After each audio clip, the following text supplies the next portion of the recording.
Hello aspirants, welcome to daily news analysis of The Hindu. Today the date is 4th April, so let's get started. But before that, मैंने आज आपके साथ एक MCQ का session किया था with respect to modern India. Okay, उसमें जो इम्पोर्टेंट टॉपिक्स है जो थोड़ा सा कंफ्यूज भी करता है with respect to social religious movement and tribal and peasant revolts.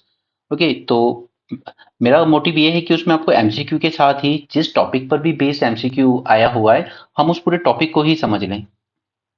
Right, तो मैंने आज कुछ 13 क्वेश्चंस करीब किए थे या 15 क्वेश्चन किए हैं, डोंट रिमेंबर एग्जैक्टली।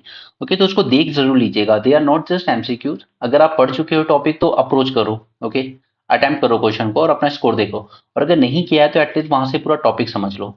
अगर रिस्पॉन्स ठीक रहा तो मैं इस टॉपिक पर आपके साथ करीब 100 और क्वेश्चन करना चाहता हूँ।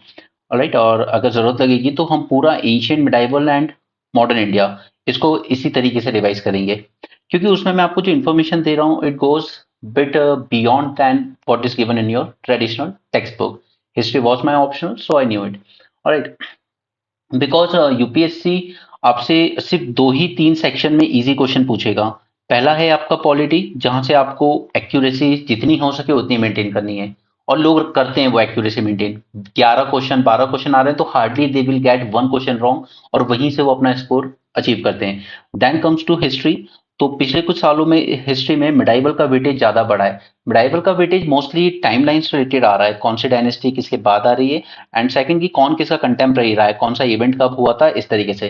तो अगर टाइम रहा तो हम पूरा हिस्ट्री कवर करेंगे, एंशिएंट, मिडाइवल एंड मॉडर्न, तीनों को एमसीक्यू बेस में। एंड मोस्ट इंपॉर्टेंटली हम टर्मिनोलॉजीज पर ज्यादा फोकस करेंगे, क्योंकि उसके क्वेश्चंस काफी देखे गए हैं पिछले कुछ सालों में, स्पेशली टर्मिनोलॉजीज जो आपकी एनसीईआरटी में ही कहीं ना कहीं गिवन है शॉर्ट्स में। ओके, तो मैं कोशिश कर रहा हूँ अपनी तरफ से पॉलिटी हिस्ट्री अच्छे से करवाने की। इकोनॉमी हम करंट अफेयर्स के साथ ही करेंगे, स्टैटिक करंट लिंकेज के साथ। और साइंस टेक एनवायरनमेंट हम लोग अपने जो रिवीजन सीरीज चल रही है उसमें कर रहे हैं। मोटिव है 65 क्वेश्चन तक शॉर्ट शॉर्ट इजिली पूरे कॉन्फिडेंस के साथ पहुंचना, कि हाँ हम अपना बिल्कुल सही करके आए as per are knowledge. Okay, irrelevant चीज के पीछे ज्यादा नहीं भागना है। एंड पीवाईक्यू अगर देख रहे हो तो 100 क्वेश्चन अटेम्प्ट करने के पर्पज से मत पढ़ना।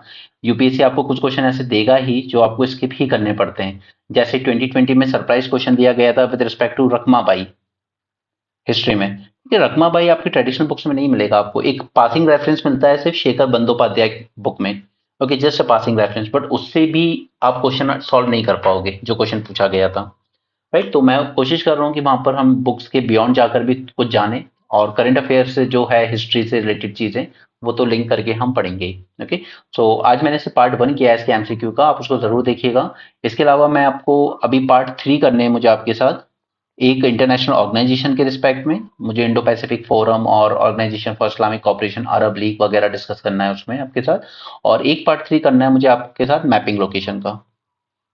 ओके, दो दो पार्ट इनके हो चुके हैं। हिस्ट्री के पार्ट मुझे नहीं पता कितने आएंगे, वो डिपेंड करता है आपके रिस्पॉन्स पर। बट मैं अपनी तरफ से पूरी कोशिश कर रहा हूँ कि हम जो भी लो हैंगिंग फ्रूट टाइप के क्वेश्चन आते हैं वहां पर वो गलत नहीं करना है, हमें वहां से स्कोर लेना है। ओके, तो अच्छे से उस वीडियो को देखिएगा, एंड फिर डिपेंडिंग ऑन योर रिस्पॉन्स मैं आगे की वीडियोस बनाऊंगा आपके साथ। चलिए न्यूज़पेपर को स्टार्ट करते हैं। ये मिटा देता हूँ।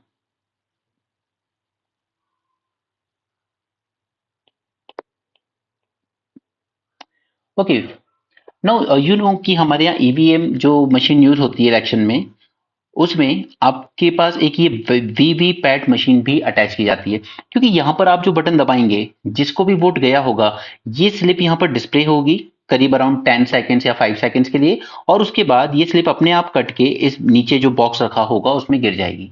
ठीक है, this is VVPAT machine. Know thing is इसमें दो कंसर्न्स हैं। सी, पहली बात तो ये वीवीपैट मशीन में जो रिसीट आप दिख रही है सामने, ये आपके सामने से फ्लैश होगी और अपने आप कट के नीचे गिर जाएगी। जबकि ऑपोजिशन डिमांड कर रहा है कि ये स्लिप जो है वो वोटर के हाथ में दी जाए, और फिर वो जाकर ये जो नीचे बॉक्स रखा है इस बॉक्स में जाकर डालेगा अलग से। ठीक है, ताकि वो अच्छे से वेरीफाई कर सके कि उसको उसने जहां पे वोट दिया है उसी पार्टी को वोट गया है। This is one thing. Second, VVPAT का जब प्रोविजन आया था तो उसमें अभी इलेक्शन कमीशन ने क्या किया है कि हम लोग रैंडमली 5 पोलिंग बूथ सेलेक्ट करेंगे और उस पर काउंटिंग करवा देंगे वीवीपैट स्लिप्स की।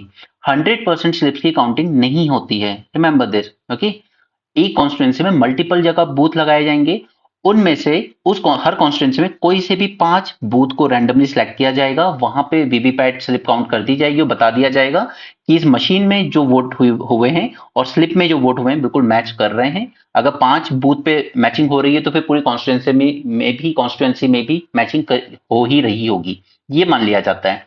ठीक है, तो ऑपोजिशन की जो दो डिमांड है वो ये कि पहले तो ये स्लिप अपने आप कट के ना गिरे, ये स्लिप हाथ में दी जाए पब्लिक के और फिर वो उसको बॉक्स में डाल के जाए अच्छे से वेरीफाई करके। क्योंकि उनका कहना है कि ये जो स्क्रीन होती है ना, ये हल्की सी ब्लैकिश टाइप होती है। ठीक है, जैसे हम लोग जो कार के मिरर पे फिल्म चढ़ी हुई देखते हैं वैसी होती है, तो कई बार इंसान ध्यान से देखता नहीं है। और काफी सारे ऐसे वीडियो सामने आए जहां पर लोगों ने दिखाया है प्रॉपर कि हम वोट दबा रहे हैं किसी और पार्टी को, और जो बटन जल रही है, यहाँ पर जो लाइट फ्लैश हो रही है, वो हो रही है बीजेपी के उस पर। ठीक है, अभी आप लेटेस्ट वोटिंग कुछ वीडियोस में सर्च करेंगे तो उसमें इस तरह के इंसिडेंट हुए हैं। फिर वो लोग कह देते हैं कि देखिए 5% जो मिस्टेक्स होती है वो एक्सेप्टेबल होती है ईवीएम में, ये टेस्टिंग के टाइम हम लोग पकड़ लेते हैं, उसके बाद इसको रेक्टिफाई किया जाता है वोटिंग के डे से पहले।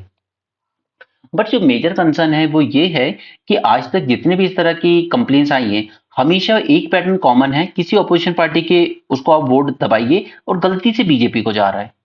एक भी ऐसी रिपोर्ट नहीं आई है कि किसी ने बीजेपी का बटन दबाया और गलती से किसी और पार्टी का लाइट फ्लैश हो रहा हो। इसलिए ऑपोजिशन का जो कंसर्न है वो जेन्युइन है।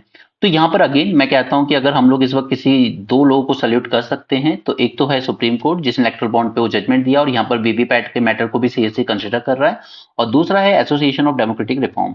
ये एक सिविल सोसाइटी ऑर्गेनाइजेशन है जो अगेन इन इलेक्शन में हो रही धांधलियों के खिलाफ फाइट कर रहा है। ओके, तो इसने यहाँ पर कहा है कि यहाँ पर पेटिशन डाली है इन्होंने कि election commission be directed to count all VVPAT slips. They also propose simultaneous VVPAT verification. Now see, अगर हम सारी स्लिप्स काउंट करने जाएंगे वीवीपैट की तो फिर हम वापस से उसी दौर में पहुंच जाएंगे जो बैलेट सिस्टम वाला पैटर्न होता था, जहां एक एक वोट जो बैलेट होता था, जो स्लिप होती थी, उसको काउंट किया जाता है। अगर हम 100% मैचिंग के लिए जाएंगे तो 100% करने के लिए हमें कितनी सारी मैन पावर लगेंगी, हमें और लोगों को बिठाना होगा। साथ साथ मशीन में भी काउंटिंग हो रही है, उसके पैरेलली ही साथ साथ वीवीपैट की स्लिप्स भी गिनी जा रही हैं। राइट, तो यहाँ पर सुप्रीम कोर्ट ने रिस्पॉन्स मांगा है इलेक्शन कमीशन से इस प्ली के अगेंस्ट जो एसोसिएशन ऑफ डेमोक्रेटिक रिफॉर्म ने फाइल की है। Election commission said the counting of 100% VVPAT slips would pose a great difficulty due to amount of time it would take. But ADR जो association है वो कह रहा है कि कोई ज्यादा एक्स्ट्रा टाइम नहीं लगेगा अगर आप मैन पावर बढ़ा देंगे तो ठीक है, मैन पावर बढ़ाओगे थोड़ा एक्सपेंसेस बढ़ेंगे, बट द थिंग इज कि अगर गलत तरीके से इलेक्शन होते हैं, वो फेयर ना हो, फ्री ना हो, तो हमारे डेमोक्रेसी को और ज्यादा हार्म होता है। फिर ऐसे ही लोग आके और ज्यादा करप्शन करते हैं, और करप्शन की तो हमने परिकाष्ठा देख ही ली इलेक्ट्रल बॉन्ड में। Right, now the petition proposes simultaneous VVPAT verification by deploying more personnel for counting in each constituency. Supreme government ने स्पेंड किए थे करीब 5000 crore for 24 lakh VVPAT machines के लिए। ठीक है, बट 24 लाख वीवीपैट मशीन्स हैं हमारे पास, लेकिन हम लोग काउंट कितनी करते हैं, हार्डली 20,000 वीवीपैट मशीन्स को।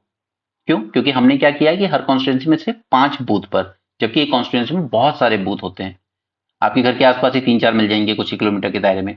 तो ये लोग चाहते हैं कि ये जो 24 लाख वीवीपैट मशीन है तो सभी की काउंटिंग कीजिए ना आप। फिर देखिए, आप सिर्फ 20,000 वीवीपैट मशीन की काउंटिंग क्यों कर रहे हो? ओके, देन इलेक्शन कमीशन ने 2023 में एक एफिडेविट फाइल किया था जिसमें इसने बहुत ही गलत बात कही थी, that there is no fundamental right of a voter to verify through VVPAT that their votes were recorded as cast and counted as recorded. अगर इस तरह की बातें आप कह रहे हो कि वोटर के पास कोई फंडामेंटल राइट ही नहीं है ये जानने का कि उसने जो वोट कास्ट किया है वो वैसा ही रिकॉर्ड हुआ है जैसा उसने कास्ट किया था, तो ये बहुत गलत स्टेटमेंट था इलेक्शन कमीशन का। वोटर के पास पूरा राइट है जानने का कि मैंने जो बटन दबाई है तो मेरा वोट सही जगह पर ही गया है। ऐसा ना हो कि यहाँ बटन में कुछ और दबा रहा हूँ, जा किसी और को रहा है, तो आप वीवीपैट स्लिप उसके हाथ में दे दीजिए, आप वो अच्छे से देख लेगा, उसके बाद बॉक्स में डाल के चला जाएगा। They were totally standalone machines having one time programmable chip। जो ईवीएम होती है उसमें चिप तो लगती है, बट वो कह रहे हैं कि इस चिप को ऐसे मैनिपुलेट नहीं किया सकता, वन टाइम प्रोग्रामेबल चिप है। सो इन्होंने पोल बॉडी ने, इलेक्शन कमीशन ने रूल आउट कर दिया था the need to redesign the VVPAT. Further जो प्रोविजन है ऑलरेडी वो मैंडेटरी करता है कि हम वीवीपैट स्लिप्स को काउंट करेंगे but only in 5 randomly selected polling station यानी कि booth of each constituency. The election commission said counting of 100% VVPAT slips would pose a great difficulty. Clear ये मैटर. तो यहां पर जब भी कुछ नया निकल के आएगा तो हम लोग बात करेंगे. अभी इलेक्शन कमीशन को नोटिस भेजा है सुप्रीम कोर्ट ने कि आप बताइए इस मैटर पे क्या करना चाहिए. अब देखिए इलेक्ट्रल बॉन्ड का नतीजा देखिए. फर्म्स विदाउट प्रॉफिट नहीं है इन फर्म्स का बट इन्होंने डोनेट किया इलेक्ट्रल बॉन्ड्स को. अभी अंदर के पेज में हम देखेंगे कुछ कंपनीज हैं जिनका हार्डली 2 करोड़ प्रॉफिट है लेकिन वो 180 करोड़ डोनेशन दे के बैठी हैं पॉलिटिकल पार्टीज को. ठीक है. और इस तरह की जो भी डोनेशन आए BJP encashed for 74% of bonds given by 45 companies with suspect sources of funds. इसलिए मैं बार बार आपको रिपीट करता हूं this electoral bond is the biggest scandal. ना सिर्फ इंडिया में बल्कि पूरे वर्ल्ड में सबसे बड़ा करप्शन है ये. okay. इसने ब्राइबरी किकबैक सबको लीगल बना दिया. कोई डर ही नहीं है ब्राइब देने का. मुझे प्रोजेक्ट चाहिए ब्राइब देना है ऊपर इलेक्ट्रल बॉन्ड के फॉर्म में दे दूंगा. ना मैं फंसूंगा ना पार्टी फंसेगी. ये सबसे फ्रॉड सिस्टम देके गए थे मिस्टर अरुण जेटली. ठीक है. और यूथ की हालत तो आप देख ही रहे हो. ना इनकम बढ़ रही है ना जॉब से ना कुछ है. ऊपर से अलग अलग पॉलिसीज अलग आउटसोर्सिंग करेंगे 1/3 रिटायरमेंट पोस्ट को अबॉलिश करेंगे एंड सो ऑन. तो प्लीज समझिए इस पार्टी को वोट अगर आप दे रहे हो it's not about party but about this particular government. इसी पार्टी ने अटल जी के टाइम भी अच्छी सरकार चलाई है बट अब जो हो रहा है वो उस लेवल पे ले जा रहा है यूथ को जहां पे सब डिस्ट्रॉय कर देगा. कि आप में से अधिकतर अभी 21 22 23 साल के होंगे. ये सब हमने पिछले 10 साल से देखा है. We started our preparation when this party just came into the power. But since 2019 जो चीजें जिस तरीके से गई हैं बहुत जगह देखा है. सो जो हमारी जनरेशन के साथ हुआ वो आप लोग की जनरेशन के साथ ना हो यही विश करते हैं. But it's all up to you कि आप मीडिया की बातों में आते हैं या अपना खुद का कंसाइंस यूज करते हैं. नौसी कल जो तिहाड़ी है ना मिस्टर सुधीर चौधरी वो एक कॉलेज में या किसी जगह पर फंक्शन में गए थे तो वहां पे एक लड़की ने पूछा कि ये जो बीजेपी ऐड कर रही है मोदी जी ने वॉर रुकवा दी थी. एक ऐड आया है वॉर रुकवा दी पापा. ओके. तो उसको लेके लड़की ने सवाल पूछा सुधीर चौधरी से and he was again justifying. देखिए कुछ फॉरेन मिनिस्ट्री मना कर चुकी है. कह रहे हैं कि देखिए हमारा तो काम सिर्फ रिपोर्टिंग करना है. तो उस लड़की ने क्रॉस में जवाब दिया इस तिहाड़ी को कि नहीं फैक्ट चेकिंग करना भी मीडिया का ही काम है. मीडिया का काम है कि फेक न्यूज को के अंदर की सच्चाई निकाल के लाए ना कि उस फेक न्यूज को और फैलाए. और यही मिस्टर तिहाड़ी थे जिन्होंने 2000 रुपए के नोट में चिप भी बता दी थी. एंड यही वो आदमी है जो 2 बार ब्लेम कर चुके हैं कि स्टूडेंट्स ही जिम्मेदार हैं एम्प्लॉयमेंट के लिए. वो क्यों भाग रहे हैं सरकारी नौकरी के पीछे. तो फिर आईआईटी की रिपोर्ट देख लीजिए. कल ही आईआईटी बॉम्बे की एक रिपोर्ट आई है. हिंदुस्तान टाइम्स में रिपोर्ट हुई थी कि लास्ट ईयर 32% ग्रेजुएट्स इन आईआईटी बॉम्बे इनका प्लेसमेंट नहीं हुआ जॉब्स नहीं मिली. इस साल 36% स्टूडेंट्स जो ग्रेजुएट हुए हैं आईआईटी बॉम्बे से इनको प्लेसमेंट नहीं मिला. ये हाल है अनएम्प्लॉयमेंट के. अब ये 32% 36% कहाँ जाएंगे. ये यूपीएससी या ऐसे ही किसी एग्जाम की तैयारी में लग जाएंगे. अब इसमें इनका फॉल्ट है क्या. राइट. कि आपने इस तरह की पॉलिसीज चलाई है कि प्राइवेट सेक्टर्स जॉब देने में इंटरेस्टेड ही नहीं है या वो खुद ही उतना ग्रो नहीं कर रहे हैं. क्योंकि आप प्राइवेट कंपनी से तो फंडिंग ले रहे हो ना उल्टा कि मैन पावर छोड़ो तुम लोग. तुम तो बस ये बताओ प्रोजेक्ट चाहिए ना ऊपर फंडिंग दो बस प्रोजेक्ट चलता रहेगा. आप 100 आदमी के साथ काम करना है मत रिक्रूट करो. आप 50 के साथ ही काम कर लेना. हम तो आपको टाइम एक्सटेंशन देते रहेंगे. 2 साल का प्रोजेक्ट आप जाके 5 साल में कवर कीजिए. ऐसा कौन सा प्रोजेक्ट है इंडिया में जो टाइम पे कंप्लीट होता है. एक्सटेंशन चलता रहता है. तो प्राइवेट कंपनी ज्यादा रिक्रूटमेंट भी नहीं करती. राइट. तो आईआईटी बॉम्बे और ये कोई ऐसा वैसा आईआईटी नहीं है यार. ये आईआईटी मंडी या ऐसा नहीं है आईआईटी कानपुर जैसा. ये IIT Bombay one of the best IIT in India. Okay. उसके बाद अगर यहाँ से इतने लेवल के बच्चे ग्रेजुएशन के बाद जॉबलेस रह जा रहे हैं तो ये बहुत सीरियस कंसर्न है इंडिया के लिए. ये बस वही दिन अब आना बाकी है जब इस देश का यूथ इस पार्टी को पकड़ के पूछेगा गद्दारी कौरबे. एनीवे ताइवान में भूकंप आया वो भी 7.4 मैग्नीट्यूड का. बहुत ज्यादा होता है ये. लेकिन उसके बाद भी देखिए ज्यादा डैमेज नहीं देखने को मिल रहा है. बिल्डिंग्स गिरी हैं बट पूरी की पूरी इस तरीके से गिरी कि एटलीस्ट लोग मरे नहीं होंगे निकल गए होंगे बच के. लेकिन अगर ये बिल्डिंग्स किसी और कंट्री की होती तो ये पूरी धराशायी हो जाती काफी जाने जाती. बट ताइवान में एक चीज अच्छी है कि इनके यहाँ पर ये लोग अर्थक्वेक प्रिपेयर्डनेस बहुत अच्छी है. ये जैसे भूकंप रोधिक टेक्निक्स यूज करते हैं ये लोग अपनी बिल्डिंग कंस्ट्रक्शन में. तो इसे कहते हैं प्रिपेयर्डनेस फॉर डिजास्टर. राइट. जो हमारा सीडीआरआई है ना कोलिशन फॉर डिजास्टर प्रिपेयर्डनेस वाला उस सब की बातें। न्यूक्लियर पावर को लेकर मैंने प्रीलिम्स में एक सेशन किया था, न्यूक्लियर पावर के बारे में कुछ फैक्ट्स जान लीजिए अभी, बाकी ये मेंस के लिए ज्यादा इंपॉर्टेंट होगा तो हम उसके लिए सेशन करेंगे। ओके, न्यूक्लियर पावर को जनरली माना जाता है हमारा रिन्यूएबल सोर्सेज का ही पार्ट, बट ये ज्यादा रिलायबल मानी जाती है क्योंकि सोलर पावर 24 घंटे नहीं मिलेगी आपको, विंड पावर 24 घंटे अवेलेबल नहीं है, बट न्यूक्लियर पावर 24 घंटे अवेलेबल है। But the problem is uranium. Uranium का सप्लाई जो कि रेगुलेट करती है आईएईए, इसको इंश्योर करना इसके लिए एक बहुत जरूरी हो जाता है। फिर इसका जो वेस्ट निकलता है उसका डिस्पोजेबल अपने आप में एक थ्रेट बन जाता है। फिर न्यूक्लियर के साथ प्रॉब्लम है, वो सिविलियन पर्पस के लिए भी यूज हो सकता है और मिलिट्री पर्पस के लिए भी, यानी कि बॉम्ब बनाने के लिए। इससे रिलेटेड हमारा जो 3 स्टेज प्रोग्राम है वो मैं आपके साथ ऑलरेडी डिस्कस कर चुका हूँ पुराने सेशन में, आप प्लेलिस्ट में जाएंगे थंबनेल में आपको दिख जाएगा। ओके, न्यूक्लियर पावर की टू इंडिया डेवलपमेंट। हमने गोल क्या रखा है कि हम 2070 तक बनेंगे नेट जीरो, लेकिन ये नेट जीरो हम लोग सिर्फ सोलर या विंड या हाइड्रो के दम पे नहीं बन सकते। हाइड्रो तो खैर सैचुरेट हो चुका है, जितना एक्सप्लॉइट कर सकते थे कर लिया हमने, अब इससे ज्यादा पोटेंशियल नहीं है उसमें, ठीक है। लेकिन विंड या सोलर के दम पे हम नहीं कर पाएंगे, न्यूक्लियर एनर्जी में हमें इन्वेस्ट करने की जरूरत है। और न्यूक्लियर एनर्जी में ही एक नई होप जो निकल के आई है वर्ल्ड के सामने, वो है SDR, sorry ASMR, small modular reactor. Okay, इस पे हमने ऑलरेडी मेंस 450 प्लस में एक सेशन किया हुआ है और ये आपके मेंस के लिए बहुत इंपॉर्टेंट टॉपिक भी है इस साल का, ठीक है। तो अगर हमें डेवलप बनना है बाय 2070 तो ऑब्वियसली बात है कि हमें इलेक्ट्रिसिटी एक्सेस देना होगा लोगों को। इलेक्ट्रिसिटी के बिना ना आप हेल्थ सेक्टर इंप्रूव कर सकते हो ना education sector, and zero carbon emission economy बनना है हमें बाय 2070। तो ये दोनों गोल अचीव करने के लिए we must prioritise investment in nuclear energy and expand relative infrastructure. अभी न्यूक्लियर एनर्जी हमारी टोटल एनर्जी मिक्स का जस्ट 1.6% है, बहुत कम है, ठीक है। इसको बढ़ाने की जरूरत है, इस पे और बात करेंगे अंदर। यहाँ पे तमिलनाडु ने कहा है कि सेंटर डिले कर रहा है डिजास्टर रिलीफ फंड देने में, तो वो सब एलिगेशन लगे रहते हैं उन पर, ठीक है। यहाँ पर तमिलनाडु कह रहा है कि मैं 10% ईडब्ल्यूएस कोटा इंप्लीमेंट नहीं करना चाहता हूँ अपने यहाँ पर, क्योंकि 89% पॉपुलेशन मेरी ऑलरेडी कवर है। क्योंकि तमिलनाडु इज ए स्टेट जिसने 50% की सीलिंग को ब्रीच किया हुआ है और इसकी यहाँ पर रिजर्वेशन है करीब 69%। और अब आप सोचेंगे कि ये ब्रीच क्यों है, ये तो पॉसिबल नहीं है। पॉसिबल है अगर ये 9th शेड्यूल में डाल दिया जाए।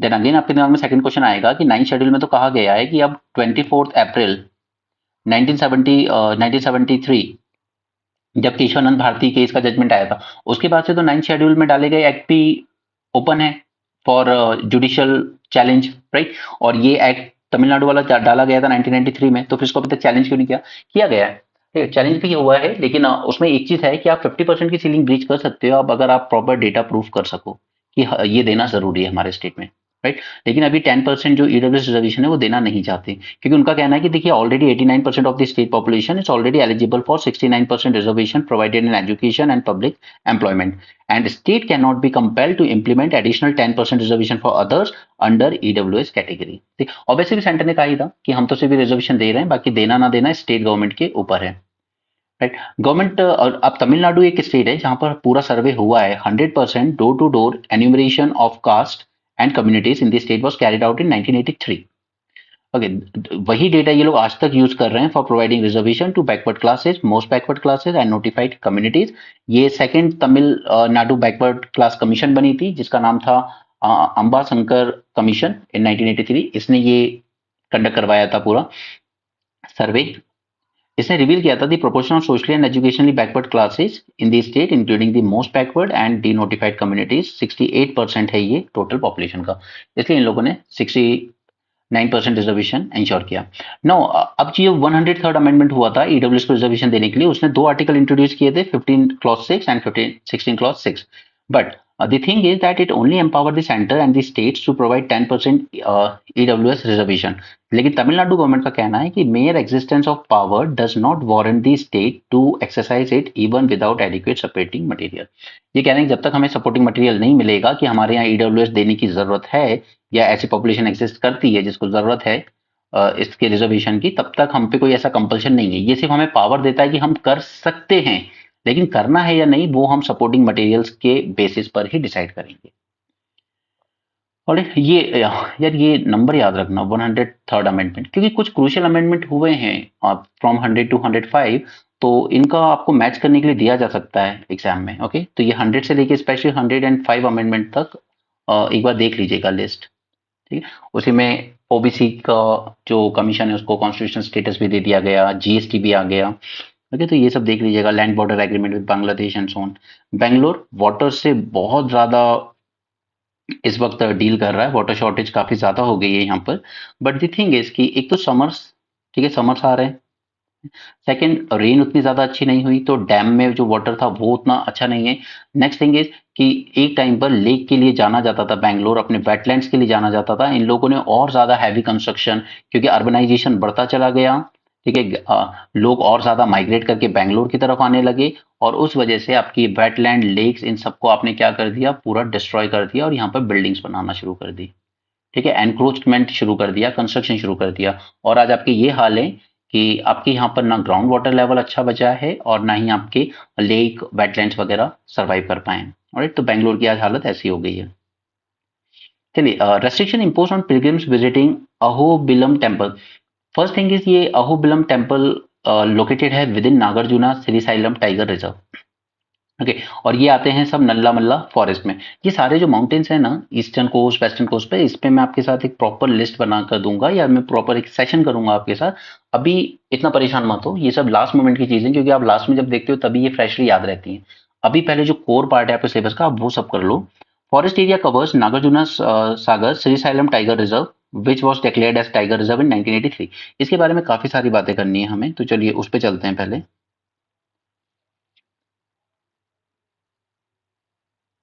ओके, आज का सेशन थोड़ा लंबा होगा लेकिन काफी इफेक्टिव होगा। No, Nagarjuna Sagar Srisailam Nallamala range में आता है। This is the first thing you should remember about this.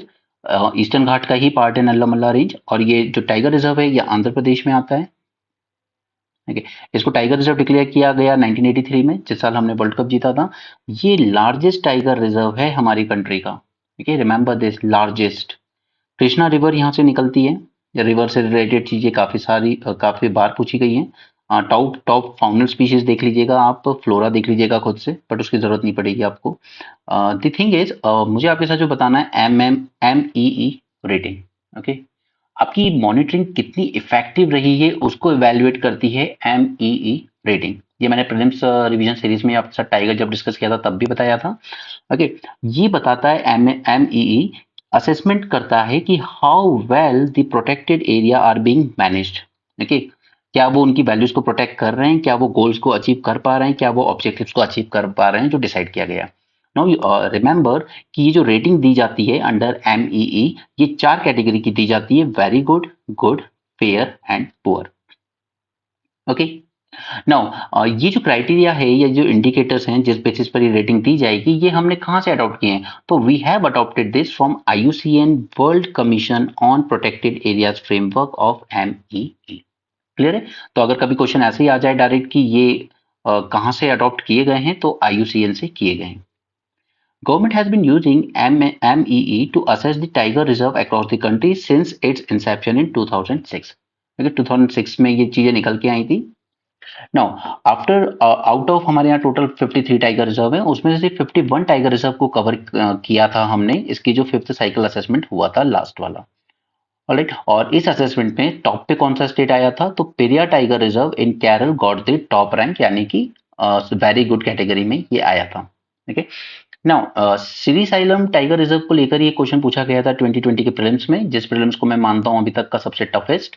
Now largest area कौन से टाइगर रिजर्व, ये सारे टाइगर रिजर्व चारों, ठीक है, पर इनमें से कौन से टाइगर का largest area critical tiger habitat में आता है? ठीक है, now see, critical tiger habitat and critical wildlife habitat, ये दोनों अलग अलग हैं।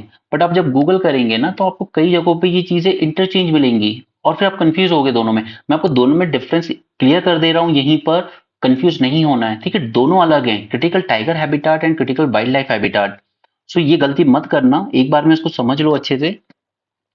क्रिटिकल टाइगर हैबिटाट, ये इसको हम कोर एरिया भी कहते हैं। ठीक है, एक टाइगर रिजर्व है, उसके अंदर का जो एक कोर एरिया जिसको बिल्कुल डिस्टर्ब नहीं किया जा सकता किसी भी कंडीशन में, उसे हम कहते हैं critical tiger habitat.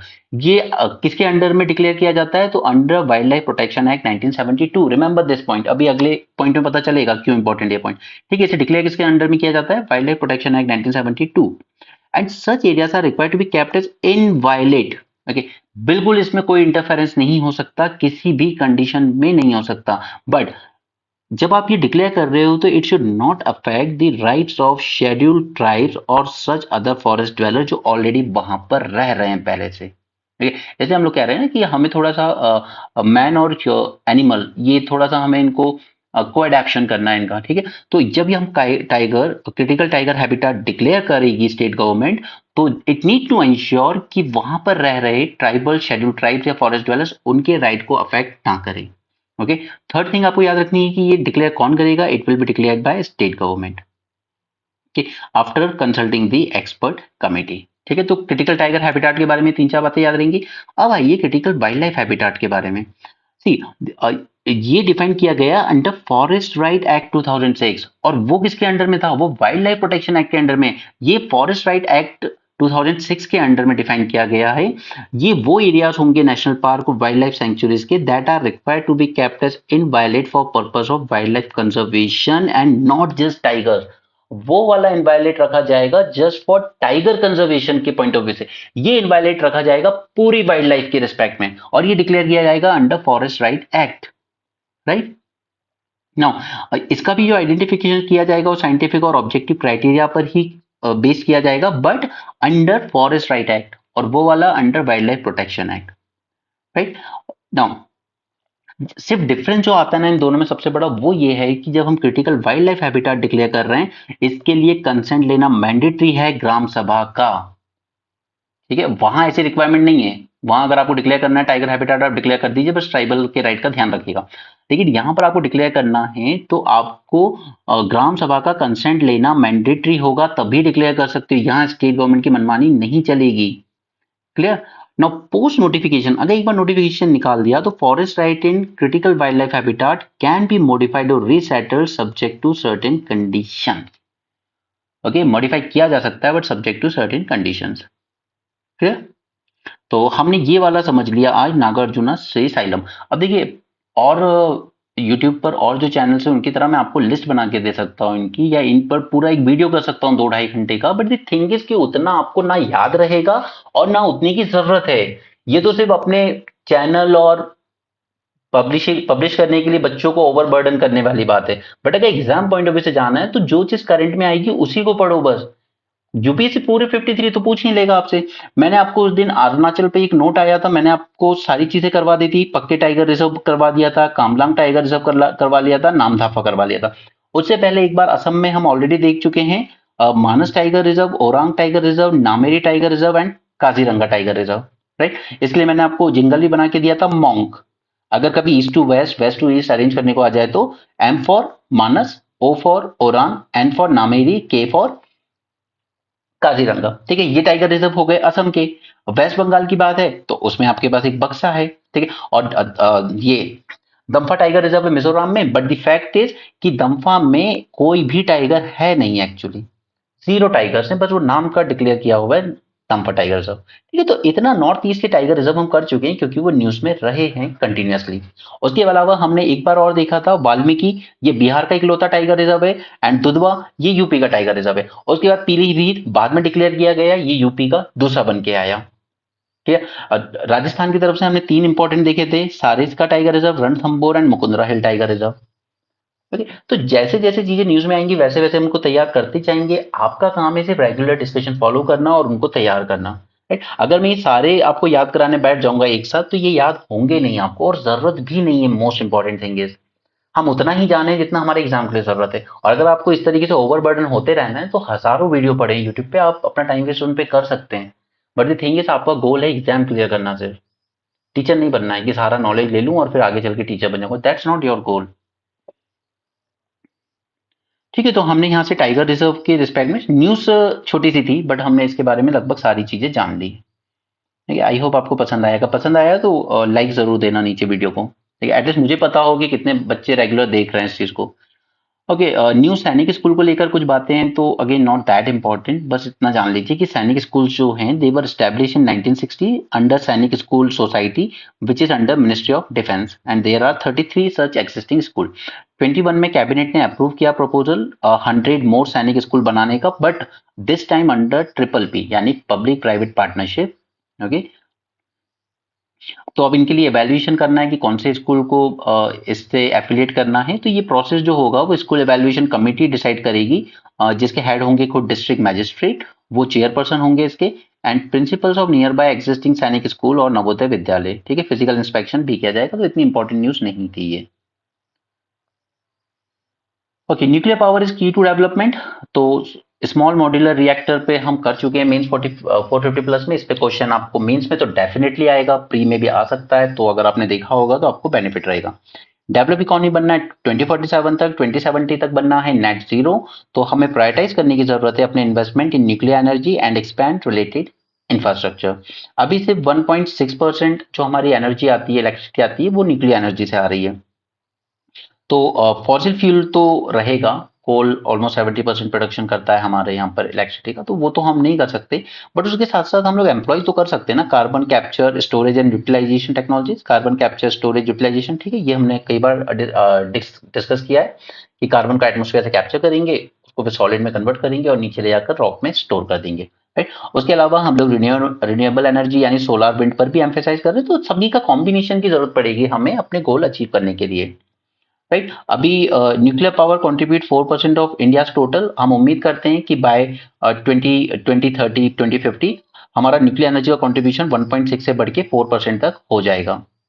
But all this depends on uranium availability. Right. Solar power के प्राइसेस भी गिर रहे हैं, क्योंकि सोलर मॉड्यूल्स जो आते हैं ना, उनके प्राइसेस बहुत ज्यादा गिर रहे हैं, क्योंकि चाइना ने बहुत ओवर सप्लाई कर रखा है। उसने इतने मॉड्यूल्स बना लिए अपने यहाँ कि कहीं कई बार तो कंपनी लॉस में एक्सपोर्ट कर रही है कि खाली करो इनको बस एक्सपोर्ट करके। राइट। कोल तो बैकबोन रहेगा हमारी एनर्जी सिस्टम की। Right. We need close to 150 to 200 lakh crore of investment in nuclear sector. चलिए नेक्स्ट, यहाँ पर एक ऑर्गेनाइजेशन ने रिपोर्ट दी है यूएस की। उसने कहा है कि इंडिया बहुत ज्यादा अब्यूसिव कंडीशन में श्रिम्प कल्टीवेशन कर रहा है। यहाँ पर ह्यूमन राइट वायलेशन हो रहे हैं, वर्कर्स की कंडीशन बहुत बुरी है इस ऐसी कंडीशन में। और ये जो हैंड्स आप देख रहे हो वर्कर के, ये कुछ कुछ ऐसा बता भी रहे हैं कि काफी बुरी कंडीशन में इनसे वर्क करवाया जा रहा है। बैंडेज भी लगी हुई है और हाथों की हालत आप देख रहे हो। But India, first thing is कि India is the biggest supplier of the shrimps. ठीक है, ये एक तरह का सी फूड होता है, यूएस में फेवरेट है उन लोगों का। There are allegation of human rights and environmental abuses. अब यही होता है नॉन ट्रेड बैरियर। अब यूएसए चाहेगा तो इस पर बैरियर लगा सकता है कि देखिए आपके यहाँ जो प्रोडक्ट आ रहा है ना हमारे यहाँ, आपके यहाँ से, उसमें ह्यूमन राइट्स वायलेशन हो रहे हैं आपके, उसमें एनवायरमेंटल अब्यूज कर रहे हो आप लोग। यही होते हैं नॉन ट्रेड बैरियर। केमिकल ज्यादा यूज हो रहा है, फर्टिलाइजर ज्यादा यूज हो रहा है मैंगोज वगैरह में, तो वो नॉन ट्रेड बैरियर बन जाता है। ठीक है, तो हमारा मार्केट, हम उनका मार्केट एक्सेस नहीं कर पाते हैं फिर। 20 टू 23 में हमारे एक्सपोर्ट्स थे अराउंड $8.09 बिलियन। श्रिम्प्स सबसे ज्यादा थे। ठीक है, सी फूड हम बहुत सारे एक्सपोर्ट करते हैं, उसमें श्रिम्प सबसे ज्यादा थे। $8 बिलियन में से 5.6 तो अकेले श्रिम्प्स ही आए थे हमारे पास एक्सपोर्ट में। Like we are largest shrimp exporter. But यहाँ पर जो रिपोर्ट आई है फ्रॉम कॉर्पोरेट अकाउंटेबिलिटी लैब, इसने कहा है कि there are dangerous and abusive working condition in some of the shrimp hatcheries, growing ponds and peeling sheds. Okay, ये जो एक्सपोर्ट होते हैं इनको सर्टिफाइड कौन सी एजेंसी करती है? हमारी एमपीईडी1। ठीक है, एमपीईडी1। ये मैं पहले आपके साथ डिस्कस कर चुका हूं। मैं हमेशा जब भी इस तरह की एजेंसी आती है आपको शॉर्ट नोट जरूर देता हूं उन पे। ठीक है, तो एपिडा हो, मेपिडा हो, इन सब पे हमने शॉर्ट नोट्स दिए। अगर नहीं होगा तो दोबारा दे देंगे या ग्रुप में चेक कर लेना, टेलीग्राम ग्रुप में मिल जाएगा। Andhra Pradesh is the largest producer of this shrimp. ये 70% जो श्रिम्प्स आउटपुट है वो अकेले आंध्र प्रदेश से आता है। ओके, 70%। ओके, श्रिम्प से रिलेटेड ना एक इनिशिएटिव न्यूज में था जो हमने मैंग्रोव कल्टीवेशन को प्रमोट करने के लिए बनाया था। ठीक है, इसकी मदद से हम लोग मैंग्रोव्स को प्रोटेक्ट करने की कोशिश कर रहे थे। तो ये इनिशिएटिव का नाम है SAIME initiative, sustainable aquaculture in mangrove ecosystem initiative. यहाँ पे farmers have taken up cultivation of shrimp at 30 hectares in West Bengal. Okay, तो ये यहाँ पर दो फायदे हो जाएंगे। एक तो हम उसी वाटर में या उसी पॉन्ड में, लेक में श्रिम्प कल्टीवेशन भी कर पाएंगे, और इसकी मदद मिलेगी हमें मैंग्रोव्स को भी प्रोटेक्ट करने में। यानी कि अगर हम कोस्टल एरियाज में कर रहे हैं तो हम मैंग्रोव्स को भी प्रोटेक्ट कर पाएंगे और श्रिम्प्स का कल्टीवेशन भी कर पाएंगे। राइट।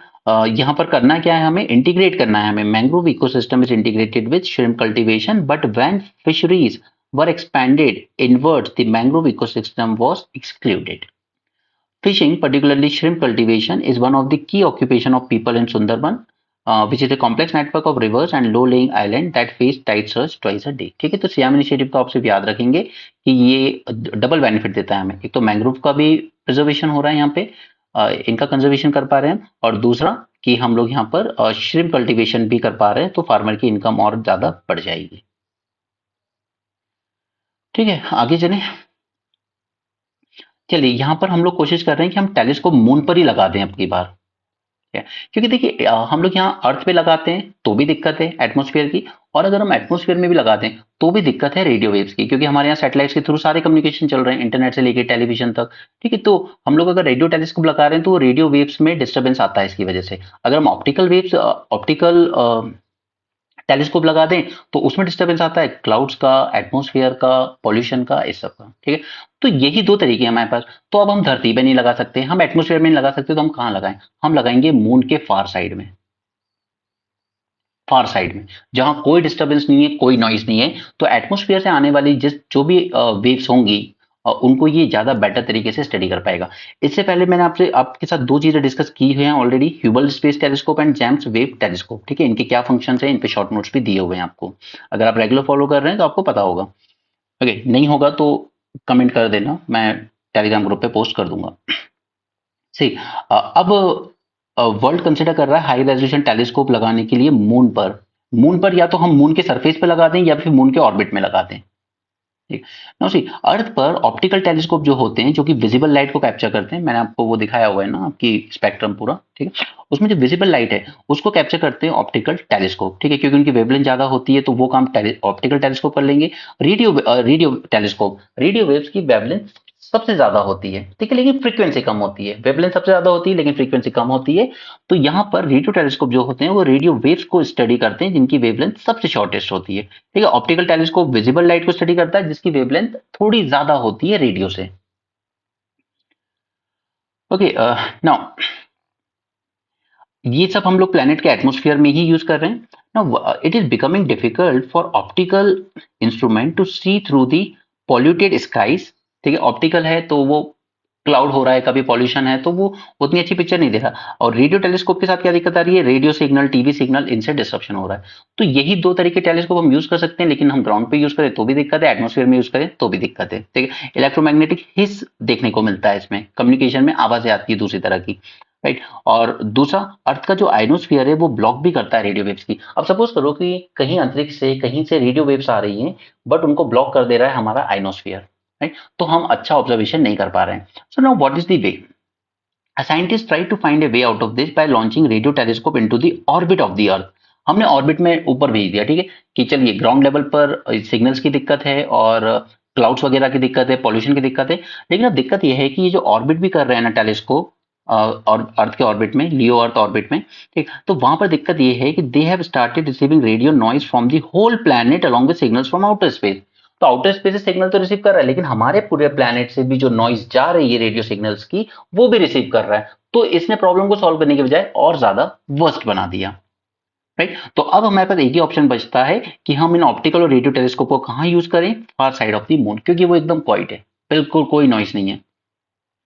अगर हम वहां पर कर पाते हैं तो it will provide the optical telescope crystal clear seeing condition through out the lunar night. और लूनार नाइट कितने दिन की होती है वहां पर? इट लास्ट 2 वीक्स, 14 डेज की एक लूनार नाइट होती है चांद पर।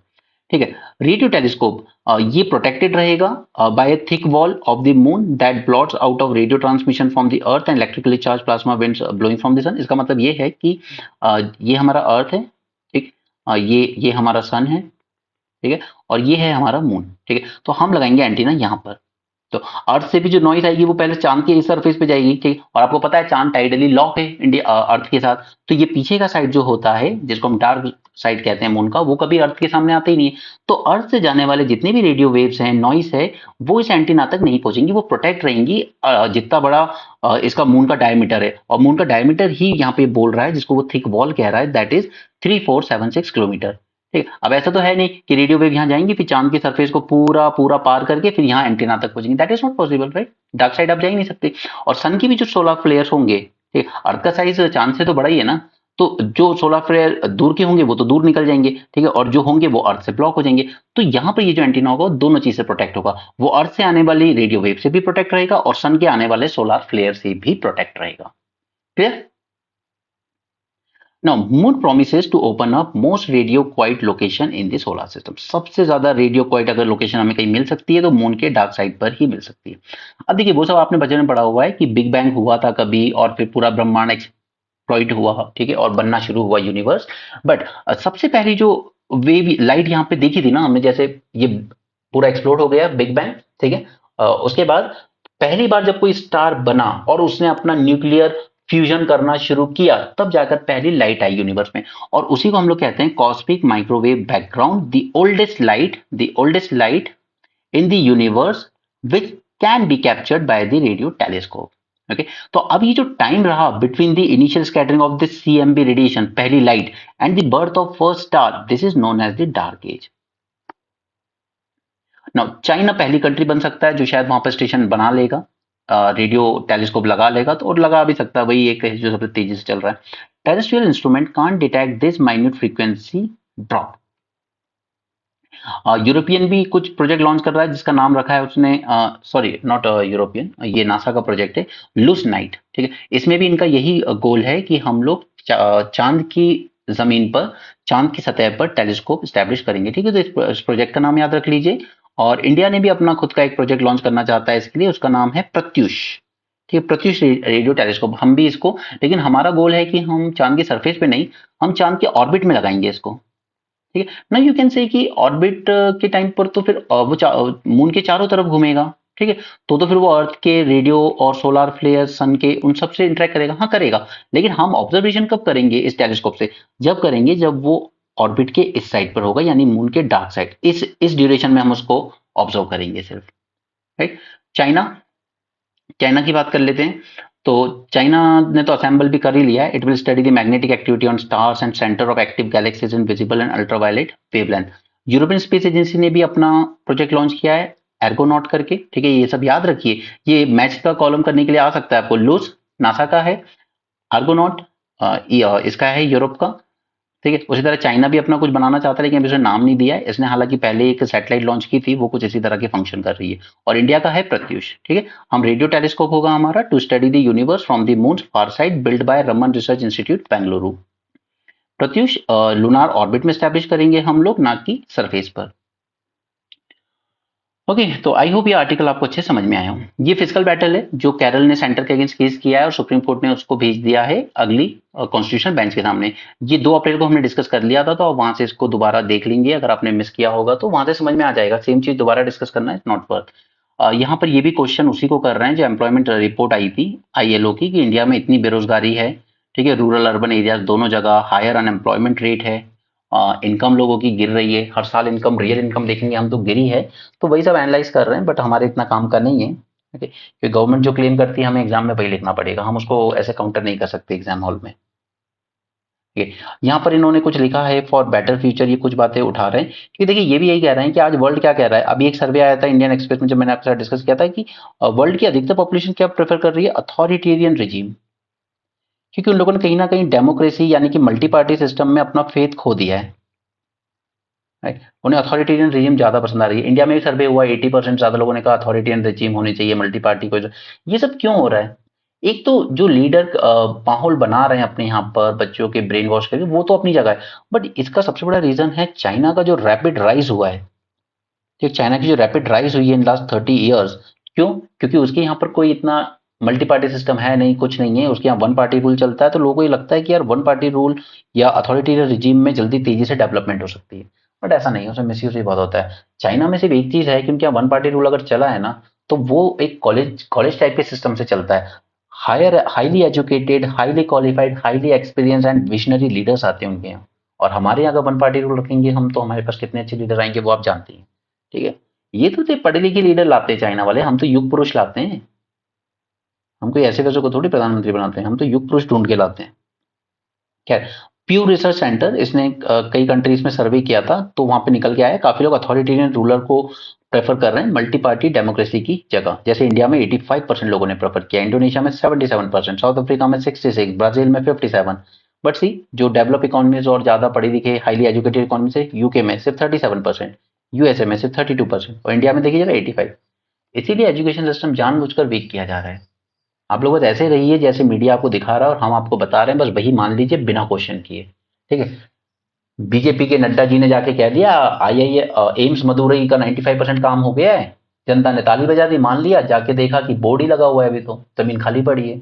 ऐसे ही प्रधानमंत्री मोदी जी ने कह दिया बिहार की किसी जगह पर कि यहाँ पर एम्स बन चुका है, जाके देखा तो जमीन खाली पड़ी हुई है। बस कुछ भी झूठ बोल दो और जनता ताली बजा दे, बस उनको उसी तरह के स्टूडेंट्स चाहिए, उसी तरह के लोग चाहिए। Citizen of democratic countries are losing trust in their government economic policies because very rich are becoming much richer and faster. India में भी यही डेटा निकल के आया, 1% population holding 47% wealth and 20% of the annual income, right. But अभी तो multi party system नाम का ही बचा है हमारे यहाँ, बाकी तो वन पार्टी चल रहा है और करप्शन का लेवल हमने इलेक्ट्रल बॉन्ड केस में देख लिया। तो सोचिए अथॉरिटेरियन रेजिम अगर इंडिया में होगी, एक ही पार्टी का रूल होगा, तो ये करप्शन किस लेवल पे जाएगा। ठीक है, फिर बाकी की जो जनता है 80 करोड़, वो हैंड टू माउथ ही रह जानी है, बस खाने को दे दो, जी लेंगे, चले जाएंगे, बाकी डेवलपमेंट सारा रिच का ही होना है। Large corporations and financial institutions are compelling government to set the rules in their favor by reducing taxes for them and exploiting the natural resources environment for their profit। यही हमने हमारे यहाँ देखा।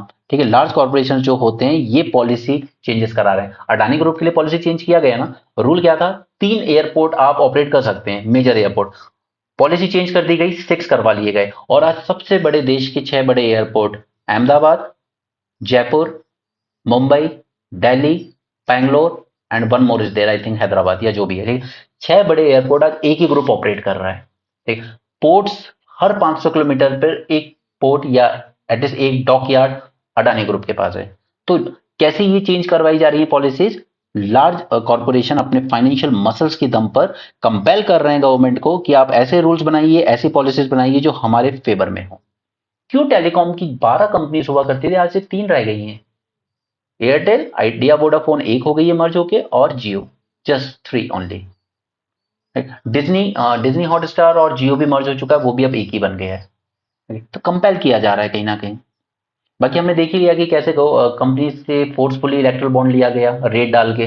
और कल इंडियन एक्सप्रेस की report है जिसने कहा, जिसने बहुत अच्छे से, बहुत अच्छी रिपोर्ट थी, आप देख लेना जाके, 25 दागी नेता जिन पर करप्शन के एलिगेशन खुद बीजेपी ने लगाए, खुद प्रधानमंत्री ने लगाए, खुद होम मिनिस्टर ने लगाए, उन 25 में से 23 ने बीजेपी ज्वाइन कर ली और उनके केसेस बंद हो गए, और जो बाकी 2 के भी हैं वो बस चल रहे हैं, एक्टिव हैं, मगर उनमें कोई प्रोग्रेस नहीं है। ठीक है, ये टॉप 25 जो करप्शन के केसेस बीजेपी ने खुद लगाए थे, आज वो बीजेपी की पार्टी में ही बैठे हुए हैं और ये केसेस बंद हो गए इनके। उसके बाद भी अगर आपको लगता है कि हमने सबसे अच्छी गवर्नमेंट चुनी है, तो फिर God help you. Scientists predict that overuse of fossil energy for fueling modern consumptive lifestyle will make life on Earth impossible beyond this century. Water already run out हो रहा है, बेंगलोर हमारे सामने एग्जाम्पल है। India is among the most water stressed large countries in the world. 17.5% population है हमारे पास world की, but land area कितना है, सिर्फ 2.4%, और यहाँ पे इन्होंने वाटर नहीं दिया, बट वर्ल्ड का सिर्फ 4% वाटर रिसोर्स है हमारे पास, और पॉपुलेशन कितनी ज्यादा है, राइट। इंडिया 2014 में हम लोग 155 रैंक पे आते थे ग्लोबल एनवायरमेंट परफॉर्मेंस इंडेक्स में, लेकिन 22 में हमने बिल्कुल एकदम बॉटम हिट कर दिया है, 180 आउट ऑफ 180 रैंक पे पहुंच गए हम, जो लास्ट रैंक हो सकती है एनवायरमेंट परफॉर्मेंस इंडेक्स पर, राइट। तो और इनइक्वालिटी जो बढ़ रही है वो हमने देख ही ली है। रशिया के बाद सेकंड नंबर पर हम हैं वर्ल्ड में इनइक्वालिटी में, 1% पॉपुलेशन 40% वेल्थ कंट्रोल कर रही है। Scientist in different discipline do not learn from each other, ठीक है, इस पॉइंट पे भी हम आएंगे। Now, it is a moot whether the weakening of democratic institutions empowering the large capital institutions or whether the capitalist institution correlate democracy। ठीक है, ये इसका एग्जांपल सबसे बड़ा आपको मिलेगा, पेट्रोलियम मिनिस्ट्री के रिटायर हुए सारे सेक्रेटरीज देख लीजिएगा जाकर, वो सारे सेक्रेटरीज रिटायर होते ही तुरंत करोड़ों के पैकेज पर रिलायंस में ही जॉब कर रहे हैं पोस्ट रिटायरमेंट। ठीक है, ये बताता है कि कैसे हमारे डेमोक्रेटिक इंस्टीट्यूशंस को वीक किया जाता है by these large capitalist institutions. Okay, ये कैपिटलिस्ट इंस्टीट्यूशंस आपको फायदा देते हैं और उनके लिए आप डेमोक्रेसी को ताक पे रख देते हो।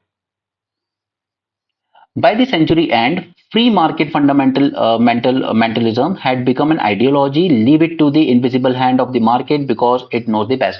अब क्या हुआ कि इस सेंचुरी तक आते थे लोगों ये मान लिया वर्ल्ड ने इकोनॉमी में कि आप मार्केट को फ्री छोड़ दीजिए, गवर्नमेंट का रेगुलेशन नहीं होना चाहिए, यानी कि कम्युनिज्म एंड सोशलिज्म टाइप की पॉलिसीज नहीं चलनी चाहिए, कैपिटलिज्म को अपना लीजिए। बट तो ये इनविजिबल हैंड होना चाहिए मार्केट का, गवर्नमेंट से रेगुलेट करे, गवर्नमेंट इंटरफेयर ना करे बिजनेस में। बट सच्चाई ये है कि बिहाइंड दिस इनविजिबल हैंड जो हम बात कर रहे हैं इकोनॉमी में, behind this invisible hand there is a power of capital. दिखता है कि गवर्नमेंट कुछ नहीं कर रही है, प्राइवेट सेक्टर अपने आप ग्रो हो रहा है, बट नहीं, प्राइवेट सेक्टर फंडिंग देता रहता है पीछे से, अपने हिसाब से पॉलिसीज बनवाता रहता है गवर्नमेंट से, और जनता का लॉस होता रहता है। ओके, असम के सीएम पर एलिगेशन लगे कि उन्होंने पीपीई किट जो हॉस्पिटल से देनी थी कोविड के टाइम, वो डबल रेट पे परचेज की, और जिस कंपनी ने सप्लाई की उस कंपनी की ओनर उन्हीं की वाइफ है।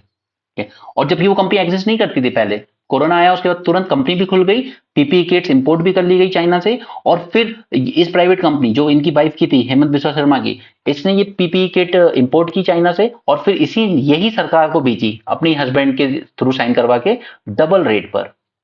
ठीक है, नुकसान किसका हुआ? टैक्स पेयर का। सेम चीज एलिज की जा रही है, ये जो सीरम इंस्टीट्यूट था जिसने कोविड की वैक्सीन बनाई थी, कि 140 रुपीज की वैक्सीन को उसने 600 रुपए तक में बेचा सरकार को और बदले में इलेक्ट्रल बॉन्ड दे दी बीजेपी को। इलेक्ट्रल बॉन्ड की लिस्ट में जाइए, सीरम इंस्टीट्यूट ने फंडिंग दी है, तो इसमें नुकसान किसका होता है? टैक्स पेयर का। ठीक, ये है invisible hand. Climate scientists research how to remove carbon from the atmosphere, but effects of their solution on the livelihood of citizens are not in their science scope. तो ये है साइंस आइसोलेशन में जो करते हैं कि वो बस ये देख रहे हैं कि हम इस कार्बन डाइऑक्साइड को रिमूव करेंगे तो एक सॉल्यूशन मिल जाएगा, बट जब आप इसको दोबारा स्टोर करोगे और जिस जगह पे स्टोर करोगे वहां के लोगों की लाइवलीहुड और सिटीजन पे जो असर पड़ेगा वो आप स्टडी नहीं कर रहे हो। In the times of uncertainty, people yearn for certainty. They follow godman, dictators, wealthy technologies because these people claim to know the truth and have the power to apply it. जब भी ज्यादा मुश्किलें आती हैं तो लोग और ज्यादा इस टाइप के डिक्टेटर्स से उम्मीद करने लगते हैं कि यार ये हमारी प्रॉब्लम सॉल्व कर देगा, या गॉडमैन के पास जाने लगते हैं, मेरा एग्जाम नहीं निकल रहा, क्या करूं मैं, मुझे बताओ, या वेल्दी टेक्नोलॉजी से उम्मीद करने लगते हैं और फिर वो फालतू की बातें करने लगते हैं कि पढ़े लिखों के हाथ में ही सब कुछ दे दो तो वो अच्छी सरकार चलाएंगे। ऐसा भी नहीं है। ठीक है, सरकार चलाने के लिए सिर्फ आपको नीयत चाहिए, टैलेंट आपका पूरा एडमिनिस्ट्रेशन के पास होता है, एग्जाम पास करके आते हैं, ब्यूरोक्रेसी में आते हैं, आईएएस आईपीएस आते हैं। The only thing what a politician need is sensitivity towards his public, और वो हमारे युग पुरुष में तो नहीं है at least. A higher level science is required, a science of holistic self-adaptive system which include human egos in them.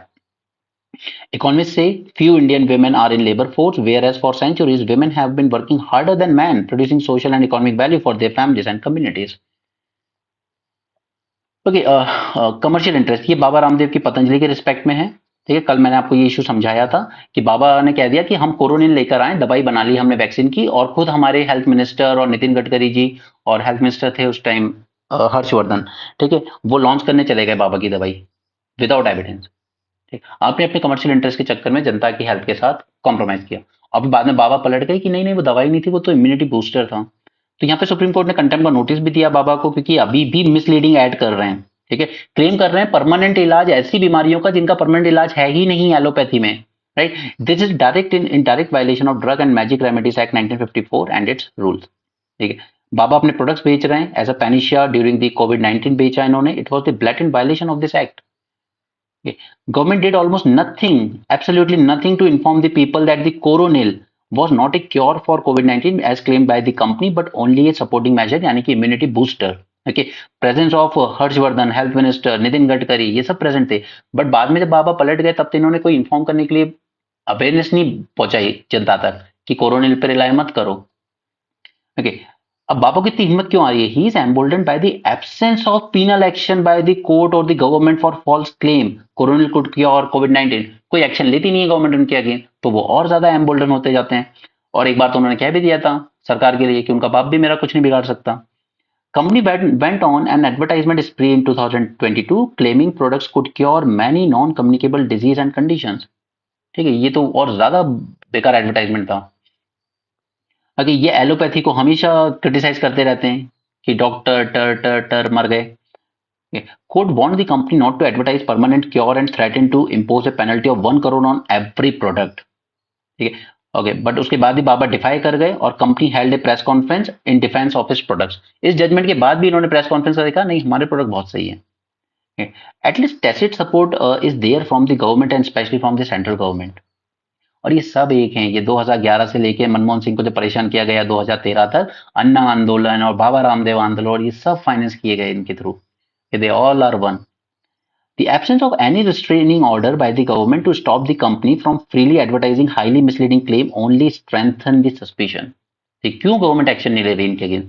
Allowing commercial interest to override public health and safety can be perilous. चलिए, यहाँ पर living will की बात है, but ये article से समझ में नहीं आएगा आपको। देखिए, दो तरह के इथेनेशिया होते हैं, एक पैसिव होता है, जैसे सपोज कोई आदमी वेंटिलेटर पर है, ठीक है, उसके ठीक होने के कोई चांसेस नहीं है, तो आप वेंटिलेटर हटा दीजिए, उसको मर जाने दीजिए, आप ठीक है, मुक्ति मिल जाने दीजिए, वो होता है पैसिव इथेनेशिया। एक्टिव इथेनेशिया यानी किसी की ऐसी बीमारी है कि वो रिकवर हो ही नहीं सकता, चांस ही नहीं है, राइट? जब वो जब तक जिएगा बहुत पेन में दिए जिएगा, तो ऐसे में जानबूझकर एक्टिव यानी कि हम उसको एक्टिवली ऐसा कोई इंजेक्शन दे दें जिससे उसकी डेथ हो जाए, ताकि उसको इस पेन से निजात मिले। ठीक, ये फर्क होता है पैसिव और एक्टिव में। एक्टिव में हम अलग से दे रहे हैं कुछ उसको डेथ के लिए, पैसिव में हम सिर्फ जो सपोर्ट है जिससे उसकी लाइफ बची हुई सपोर्ट को हटा रहे हैं। और ये मैटर मैं आपको पूरा इधर से समझा देता हूँ एक साथ, क्योंकि उससे नहीं समझ में आएगा आपको। सी, यूथेनेशिया, यूथेनेशिया का मतलब होता है गुड डेथ। ठीक है, या हम लोग उसकी डेथ को फास्टन कर रहे हैं ताकि उसकी सफरिंग्स कम की जा सके, उसका पेन कम किया जा सके, बिकॉज उसके ठीक होने के चांसेस नहीं है। Active euthanasia, active euthanasia refers where a physician deliberately administer a lethal drug to end the terminally ill patients life. ये एक्टिव यूथेनेशिया कहलाता है। There are 3 type of active euthanasia. ठीक है, in relation to giving consent for euthanasia. ठीक है, ये decide कौन करेगा कि इसको दे दीजिए अब ऐसे इंजेक्शन जिससे इसकी डेथ हो जाए? Who will give the consent, right? First is first is voluntary, यानी कि पेशेंट खुद रिक्वेस्ट करे। उसको कोई कैंसर है, टीबी है, वो और एज भी बहुत ज्यादा है, उसको लग रहा है कि मैं ठीक हो भी नहीं सकता और ये दर्द मुझसे सहन नहीं हो रहा, तो वो खुद वॉलेंटरी रिक्वेस्ट करे कि मुझे यूथेनेशिया देके अब मुक्ति दो। सेकंड, नॉन वॉलेंटरी, यानी बिना पेशेंट के कंसेंट के, यानी कि वो तो जीना चाहता है लेकिन उसका शरीर साथ नहीं दे रहा है, दर्द बहुत हो रहा है, तो फिर डॉक्टर या फिर फैमिली मेंबर ही कहें कि आप इसको यूथेनेशिया देके अब मुक्ति दो, right? Third is in involuntarily euthanasia. ठीक है, नॉन वॉलेंटरी इनवॉलेंटरी में फर्क है। ठीक है, नॉन वॉलेंटरी पेशेंट का कंसेंट नहीं है यहाँ पर। इनवॉलेंटरी पेशेंट उस हालत में ही नहीं है कि वो कंसेंट दे पाए, लाइक कोमा में पड़ा हुआ है और कोई उम्मीद नहीं है कोमा से बाहर आने की। ठीक है, तो ये होता है इनवॉलेंटरी। तीन टाइप के हो गए। पैसिव यूथेनेशिया तो बस विड्रॉ करना है हमें ट्रीटमेंट की, अब आप ट्रीटमेंट मत लीजिए, वेंटिलेटर का सपोर्ट मत लीजिए, अब इनको मुक्त होने दीजिए, ये ठीक नहीं हो सकते। ठीक है, पैसिव और एक्टिव समझ में आया। Now what is living will? See, living will यानी जीते जी इंसान बता जाए कि वो क्या चाहता है।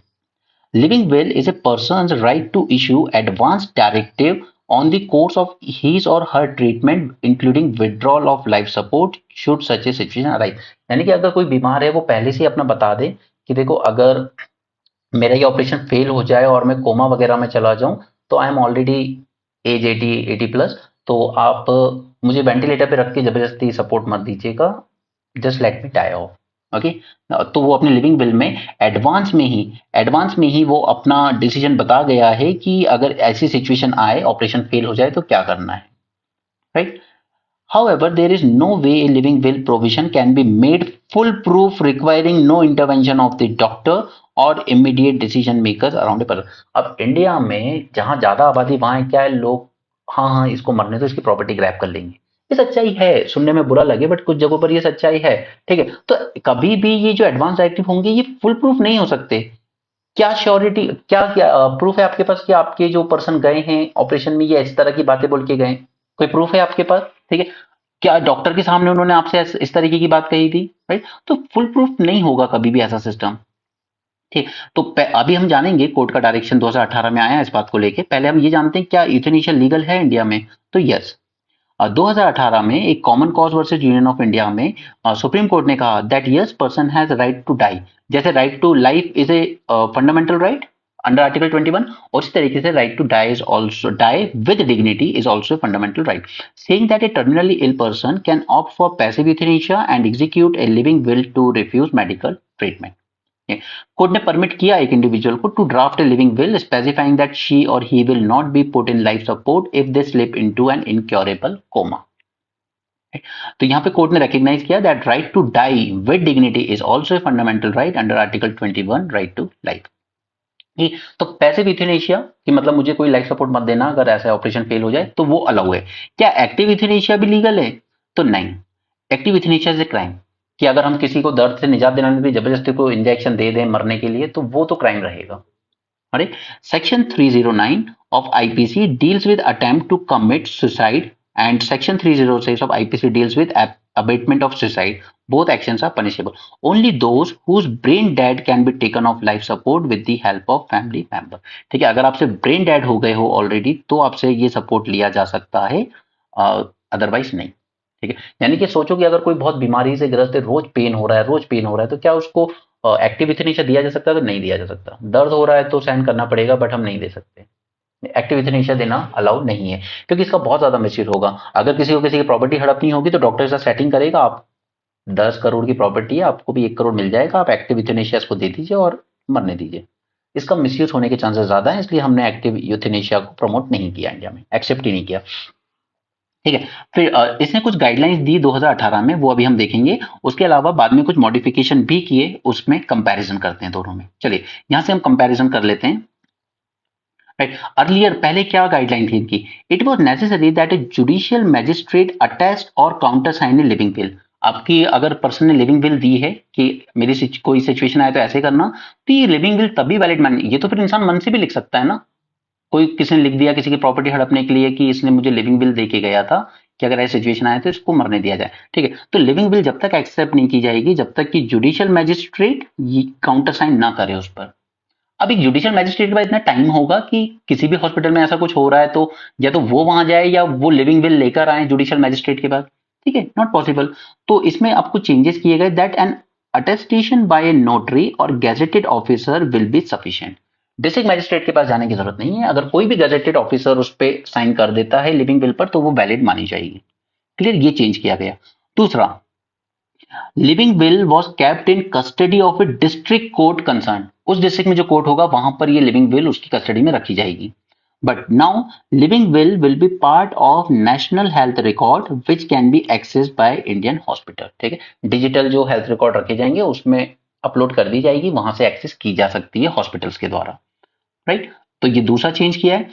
Third, primary board of doctors need at least 4 experts from general medicine, cardiology, neurology, neuropathy, psychiatry, oncology with overall standing of at least 20 years का एक्सपीरियंस। उनको सबको मिलके 20 ईयर्स का एक्सपीरियंस होना चाहिए। ऐसा एक प्राइमरी बोर्ड बनाया जाना चाहिए 4 एक्सपर्ट्स के साथ।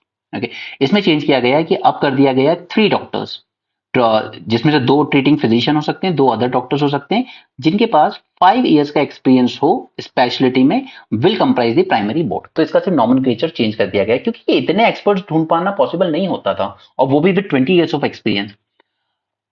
उसके बाद 2018 जजमेंट ने कहा it did not specify any outer limit on withdrawal of treatment. ठीक है, कोई आउटर लिमिट नहीं लगाई कि कब विड्रॉ करना है। प्राइमरी सेकेंडरी बोर्ड अब प्राइमरी और सेकेंडरी बोर्ड को विड्रॉ डिसाइड करना होगा with in 48 hours on withdrawal of further treatment. क्या अगर वेंटिलेटर हटाना है तो 48 आवर्स के अंदर प्राइमरी बोर्ड या उसके ऊपर एक और सेकेंडरी बोर्ड बनाया जाता है, वो डिसाइड करेगा 48 आवर्स के अंदर। पहले कोई टाइम लिमिट नहीं थी इस पर। सेकेंडरी बोर्ड कहां से बनेगा? तो सेकेंडरी बोर्ड में डिस्ट्रिक्ट कलेक्टर कंस्टिट्यूट करते थे secondary board of medical experts, but अब hospital must immediately constitute a secondary board of medical experts.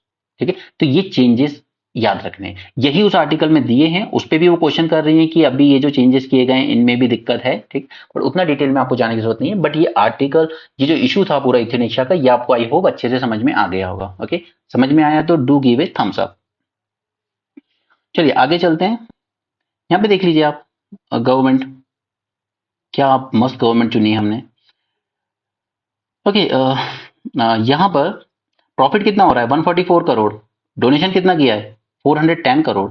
नीचे वाली ये जो है मदन लाल लिमिटेड, 2 करोड़ का प्रॉफिट है और 185 करोड़ डोनेशन दे दिया इन्होंने।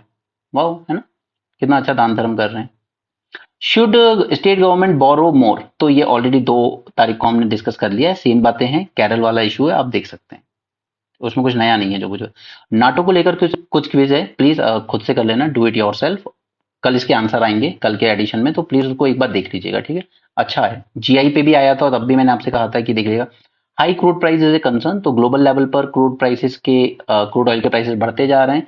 तो ये ऑफिशियल हमेशा कंसर्न रेज करते रहते हैं, बट कभी ये नहीं कहते कि गवर्नमेंट ने जो इतना ज्यादा टैक्स बढ़ाया है 7 टाइम्स, उसको रिड्यूस किया जाए, कभी नहीं कहते हैं। India plans to build first commercial crude storage, ये मैं आपसे पहले डिस्कस कर चुका हूं। अभी हमारे यहाँ 3 जगहों पर स्ट्रेटेजिक पेट्रोलियम रिजर्व बनाए जाते हैं। हमें कितने दिन का मेंटेन करना है? करीब 90 डेज का, कि अगर इंपोर्ट बंद हो जाए किसी सिचुएशन में तो हम 90 डेज तक हमारे पास ऑयल के रिजर्व रहने चाहिए। तो हम लोग कंस्ट्रक्ट कर रहे हैं और भी 2.5 million ton of underground storage at Padur in Karnataka, पहले से ऑलरेडी हमने बना रखे वाइजैक वगैरह में। Okay, now India plans to build its first commercial crude oil strategic storage as part of shore up stockpile। ठीक है, कमर्शियल क्रूड ऑयल बना रहे हैं हम लोग, यानी कि उसी में से यूज करना शुरू कर देंगे। ठीक है, अभी हम लोगों ने जो अभी तक बनाए हैं वो क्या है? हमारे रिजर्व हैं, वो रिजर्व में रखे रहेंगे। ठीक है, अंडर रॉक कैबिन बनाए जाते हैं। ये देखिए चाइना का सोलर सेक्टर, इसमें काफी प्रॉब्लम, क्योंकि रॉक बॉटम हिट कर गए इसके प्राइस, इतने सोलर मॉड्यूल्स बनाए, इतने बनाए कि प्राइसेस गिर गए हैं बहुत ज्यादा तरीके से। China account for 80% of solar module production capacity after years of subsidies driving oversupply that triggered a collapse in global prices and provoked import duties from trading partners to stave off being swamped by low cost equipment। ठीक है, India ने भी यही किया कि China से जो solar panels आ रहे हैं उन पे हमने इंपोर्ट ड्यूटी लगा दी, क्योंकि वहां इतना ज्यादा ओवर प्रोडक्शन हो चुका है कि ये लोग नेगेटिव लॉस में भी बेचने को तैयार है। जितनी इनको कॉस्ट आई ना उससे कम में ये लोग एक्सपोर्ट कर रहे हैं दूसरी कंट्रीज को, कि चलो कुछ तो पैसे मिले, मैंने 100 रुपए लगाकर कुछ चीज बनाई थी लेकिन वो बिक नहीं रही है तो मैं 90 में बेच दूं, 90 रुपीज तो वापस आए, 10 रुपए का लॉस सह लेंगे। तो फिर इन कंट्रीज को क्या दिक्कत है कि हमारी डोमेस्टिक इंडस्ट्रीज का क्या होगा, वो कॉम्पीट कैसे कर पाएंगे इतने लो प्राइसेस से। तो फिर वो सारी कंट्रीज क्या लगाने लगी, import duty, including India, USA, सभी।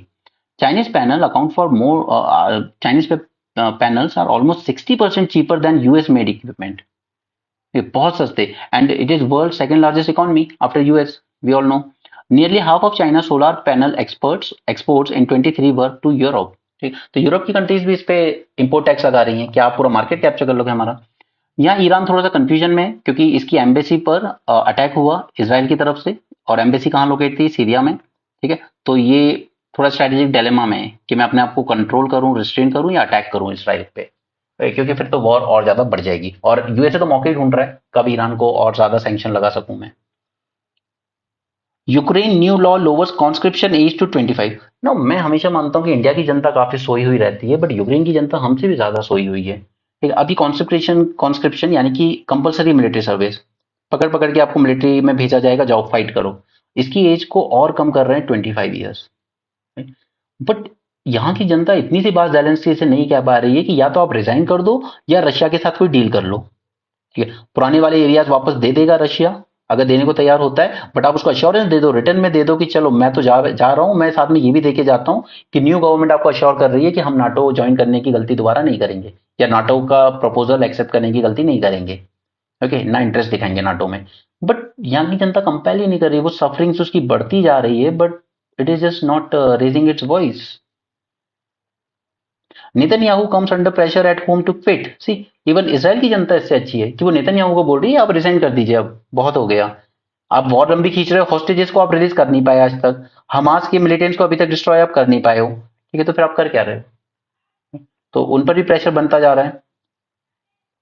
Increasing malnutrition in children add to woes of crisis hit Afghanistan. तो वो तो तालिबान का रोल है, ऐसे ही चलेगा, वो 6th क्लास से ज्यादा आपको पढ़ाई भी नहीं करने दे रहा। Okay, so that's it for this session. हमने काफी अच्छी चीजें जानी जो आपके एग्जाम के लिए इंपॉर्टेंट है। अगर सेशन पसंद आया हो तो लाइक जरूर कीजिए, एंड सेकंड इज कि आप वो वीडियो देखेंगे एमसीक्यू वाला, और उसके बाद आप मुझे इन्फॉर्म करेंगे कमेंट सेक्शन के थ्रू कि हमें इसका नेक्स्ट पार्ट करना है या नहीं करना है। Okay, so that's it for this session. Thanks for joining, have a great day and keep learning.